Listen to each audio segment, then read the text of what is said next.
Hello.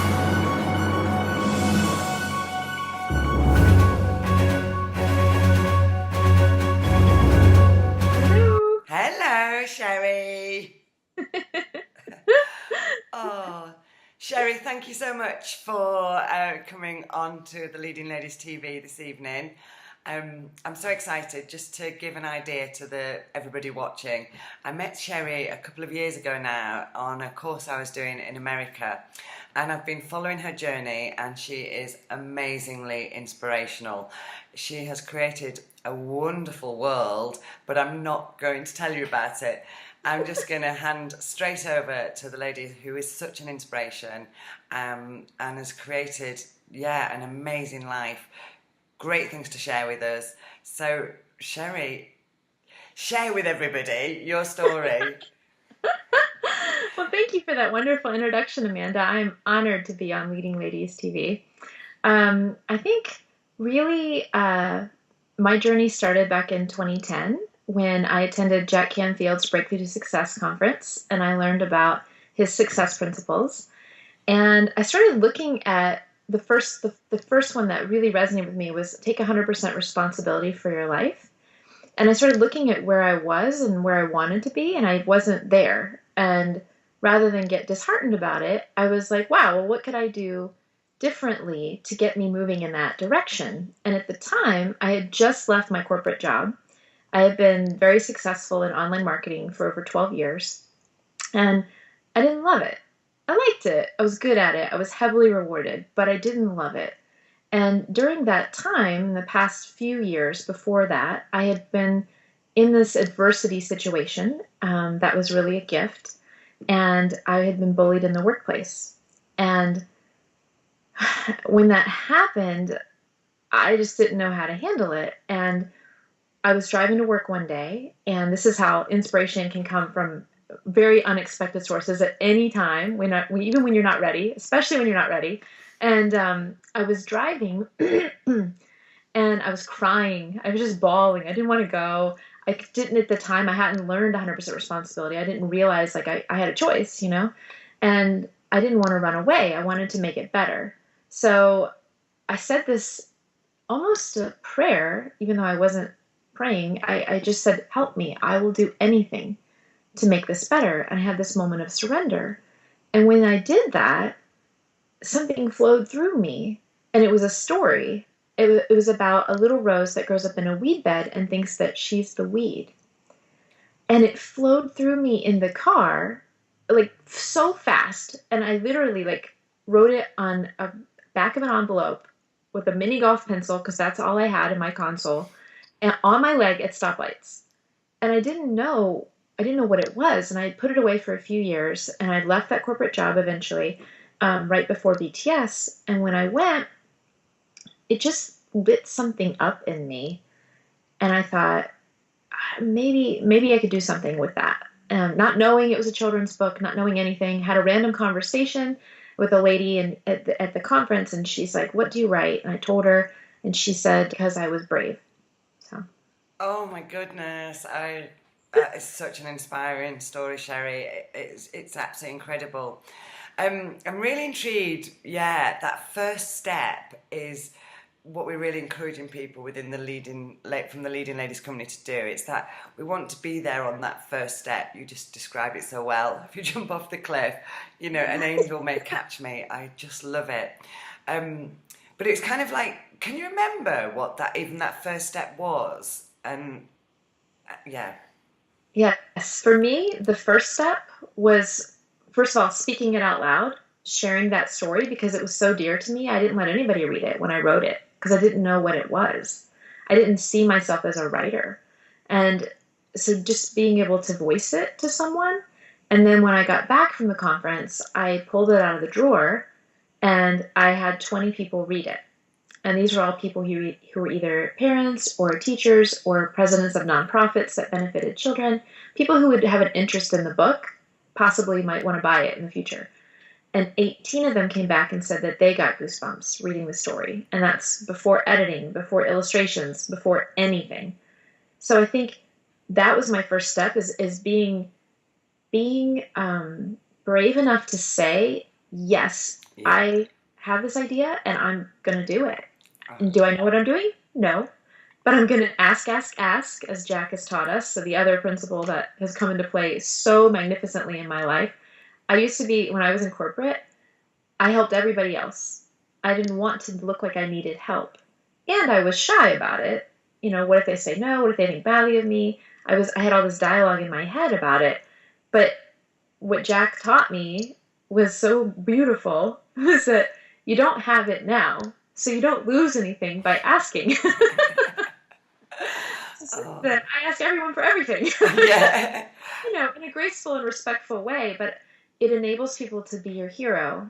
And his magic words that work really well are, what would it take to? And so I've practiced and practiced and practiced that. And most of the time, people are so delighted to be able to help you. And it's transformative because you're not in it alone anymore. You're not trying to be the lone wolf and trying to figure everything out. Like people who walk the path before you, and I love to ask people who are happy and successful at whatever I want to do, so I can learn from them because I gauge that as being like the epitome of success, to not only have accomplished it, but to feel really good and be happy with the result. Yeah. Oh, I love this. In the lipstick principles for the leading ladies, we call it inviting people in. And yeah, the word no is not offensive, but it's very rare that the word no comes when you actually ask people. People actually really do want help. Fabulous story. Just to share with us, Sheri, and I do hope that the listeners go and find you and look at your Whimsical World website, because um, there's a character that you have when you I mean, it's led you to, hasn't it, having this persona. You go out and you do your book signings and you have your colourful wigs, and you are Sheri Fink, and the kids just delight in your company. Thank you. It's amazing. And what's some of the exciting things that this has led to now that you're a best-selling author? Let's see. The first book, The Little Rose, we adapted it for the stage, and the play premiered last year, and it's getting ready to have a worldwide release. So it'll be available for elementary schools all around the world to perform. Um, and it has the message to believe in yourself and to be your authentic self, no matter what anybody else thinks or says. And I think that's such an important message for kids. So that's been very exciting. Very recently, I had the opportunity to contribute a track on an album that is inspirational messages with beautiful music. And it just debuted on Monday, and it became a number one bestseller on Amazon in the US and the UK. And it was the hottest new release, above even Deepak Chopra. So Fabulous. that's really Oh, amazing. really amazing. I've had the privilege to be on a couple of magazine covers and to share my story with over 50,000 people in person in the last couple years. And I don't know, it's just magical. Like I Mm, just and the launch the beauty collection too. That's something that yeah. I've always been fascinated by, and I wanted to bring fun into beauty, and not just for kids but for adults too, because we need that playfulness. So Wow. opportunities like that abound, and I'm just following the inspiration wherever it leads me, including a new novel, a brand new novel that I'm working on that'll debut in 2015. That's completely outside of the children's brand, but something that my heart really wants to write and a story I want to tell. And it's the sexy happily ever after that all of us ladies deserve. Put me down for one. Put me down. You got it. Oh, Sherry, isn't it absolutely astonishing to think that that one brave step of asking people for their opinions has led to you, what is now a recording artist, a theatre production, um, beauty, and a novel. Oh, if that's not inspiration for people to take that first step, invite people in and ask for help with their ideas, I can't think what it is. Um, And I sh- think even bigger for me is like the difference that you get to make. Like I never thought about the possibility of receiving fan mail. When I was writing the book, I just had to overcome my own fear to get it out there. But when you start receiving messages from people saying that your words have touched their lives, or that your life is an example for them, like it's mind blowing. And like I get to go and volunteer at the Children's Hospital in the pediatric ICU here in LA. And I go and I do private readings for the children in there. And it's amazing. Like the impact you can have even on one single life and the impact that other people have on me. It's just this beautiful flow of connection that I never allowed myself to be open to when I wasn't sharing my heart Yeah. so vulnerably in the world. It's just, Amazing. it's so worth all the hard work, all the getting past our own fear to Yeah. get the story out because you never know the impact that it could have until you do. Yeah, incredible. And absolutely, the final message from me on that is we have to get over our own fears because there's people out there that really need and want our message that we can help. So it is amazing. Just very quickly, The Little Rose. I've read that book and it's absolutely beautiful. What are your other books called? Because I'd love anybody with children to go on and Amazon and to your website and get them because they're so inspiring for children. Sure, absolutely. I actually have them Good, here. good, I'll good, show good. you. I have the little rose, the little gnome, Oh, the little firefly, I've read that one. That's great. and the little seahorse. Oh, beautiful. They're all fantastic. I really recommend people to go out and get those for nephews, nieces, anybody, because they're so wonderful. And anybody that gets a touch of you in hardback is getting a good thing.